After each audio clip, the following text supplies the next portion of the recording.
What's going on, everybody? This is Bestintheboro with another gameplay commentary, and today this is a match of TDM on Battlefield. Sorry, I've been away for a little bit. Went to the beach on vacation with the fam. Just been working, trying to get some footage, playing some different games. Recently got Dead Island 3 or Dead Island. I don't know why I was about to say 3. I guess because this year's been the trifecta sequel of most of the games that are out. And in this match, I'm basically going to show you how to play with a support class, even though initially I started out with a recon. Right here I'm using a M39 EMR. I'm pretty sure it was basically because I was trying to unlock stuff for it. I was trying to rank it up, you know, trying to progress in my recon class. But later on I switched to my support class and I do some damage. So I thought it was a pretty good video. It's also a great way to kind of showcase how to use support effectively. As far as like putting down your ammo, little drop bags in good spots so you can get a lot of points. Also help out your team and your teammates, or your teammates and your squad mates and all that stuff. So you can get a lot of points that way. It's also a great thing to keep in mind, because a lot of people use support or they use assault, but they don't actually throw down their packs. I talked about it briefly in a different video, but I wanted to go a little more in depth with that. So hopefully here shortly. Yeah, I think right in here is about where I start to switch up my class, which is something else I wanted to address. A lot of people think that you should just play with one class and keep trying to just drudge through it. I mean, if you're not having success with it, if you're not doing good, you're not going positive, you're not winning, you're not achieving what you're trying to do, you should definitely switch up. I mean, it's not a bad thing to switch classes. Not only that, a lot of times you can help yourself. I mean, you can spawn with an assault class one time, throw down a health pack somewhere, spawn again as a support class, throw down a ammo pack somewhere, and then you're set up for the third respawn. So that third time you could spawn in as like a recon or something, or even an engineer, which would be ideal, because with an engineer you could come back and you could heal up on your health pack and you could get ammo off of your ammo pack, and you could get a nice little streak going. You could also take out a lot of enemy vehicles, and you could also kind of create new walkways, maybe alternate routes in and out of buildings. And I believe this is where I switched to my support class. Yeah. So as you'll notice, I'm kind of rocking a flashlight on it. Personally, I think flashlights are annoying, as well as the red dot sights. But in turn, that's why I use it.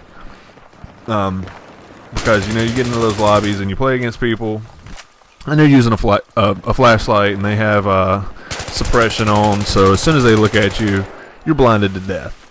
So it's definitely something good to use. Right here I almost die because I accidentally crouched instead of sprinted. So, but I ended up turning around and going and finishing this guy off, I believe. Nah. Oh, I was wrong. Oh well. Something else I wanted to talk about completely offhand. You know, it's the year 2012, and you know, if you ask people back in the 80s or 90s and everything, they would probably said or speculated by this time we would have had flying cars. And of course, everybody wishes we had flying cars. I mean, who wouldn't rather just get into like a Jetson like briefcase car and fly to your destination, get there in no time, sit back, relax, you know, because it's got an autopilot, because yeah, I mean, it's the future. But you know, I've put a lot of thought into this and wonderment as to why we don't have flying cars yet. Because I mean, there's the technology out there. I mean, there's been one guy that has kind of developed an actual flying car. It's not like a flying saucer, but it's an actual car. It has wings that fold up, and you can drive it like a vehicle. But it takes like I think it's a quarter mile or a half a mile to take off, or so. It might be a mile. Either way, it's pretty cool. You know, I mean, it's like driving a small Cessna down the street. But, you know, I thought about it, and just from my daily interactions on the road, driving around other people, and dealing with them in parking lots, I would say the reason why we don't have flying cars is people can't drive. And if you can't drive on the road, why would you want to drive 30,000 feet in the air with a bunch of other idiots who can't drive, possibly inebriated? Because then you have a real bad wreck. It goes from a fender bender to you crash and fall out of the sky. I mean, that's automatic mortality rate, if you ask me. So that's pretty much what I've been able to sum it up to so far. I mean, I don't know beyond that. I mean, because if you think about it, watch this nice little triple feed I get right here. These dudes are just not even paying attention. And see, I mean, the support class that I'm using, having a 45 round magazine, that afforded me the luxury to be able to run up behind those 3 guys, finish them all off before they even knew I was there. Most people, depending on your weapon, your class, all that, you possibly wouldn't have got through the second one. I mean, it just depends on how much damage they already have and how much bullets are hitting the target. So, and right here, I mean, I go on a nice little feed. I got a nice little kill streak going, but I end up finally dying because none of my teammates are around to revive me. So that's what happens. But you know, I mean, that's one thing I like about Battlefield, though. It is really team oriented, and it really teaches you to kind of play a position or play a role, because each class has its own kind of afforded luxuries. You know, you have different little advantages and disadvantages, and I mean, they all have a role and a purpose on the battlefield. But you know, as Battlefield as a community that goes, though, it's just not as big in the competitive scene. And it seems like as of right now, it's not really getting the attention or the kind of the fanfare that Call of Duty still does, even though it is a highly aggravating game, and most people use the opportunity of that game to complain about it.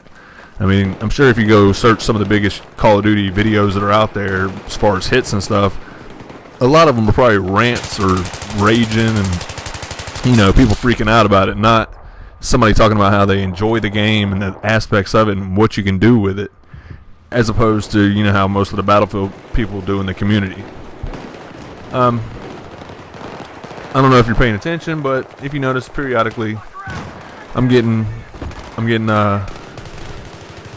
reload bonuses or whatever. I think that's what they call it, reload points, or, you know, people were reloading their ammo off your ammo packs because you throw it down in the idea is you want to find main thoroughfares, somewhere in or out of a spawn, high traffic areas, you know, where a lot of the combat takes place. See, resupply, 10 points right there. And if you put down your ammo pack or your health pack, you're going to get a lot of points, just for the simple fact of the high likelihood of people running through there. And right here, I ended up putting a ammo pack in this building, and I'm pretty sure I get quite a few points off of it, as well as quite a few kills, because I kind of start setting up a little bit of a perimeter. But at one point it reaches way too many friendlies in this building, and I had to bogey out, because personally I'm the type, there's too many people in one spot on my team.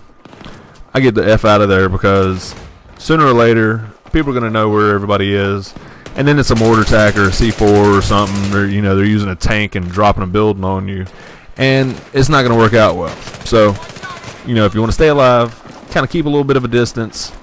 You know, play conservative, play smart. You know, if you're trying to have a streak, if you're trying to get wins, if you're trying to do well, get a lot of points, you have to stay alive. I mean, that's the only way to get points. You're not getting points while you're dead waiting to respawn. But this video is about to wrap up here in a minute. And if you want to take the moment, go down in the comment section below and let me know what you've been doing over the summer. Have any of you been going to the beach? What have you been doing? Hanging out with friends? Getting ready to go to college? Getting ready for the next school year? Got a new job? What's the deal?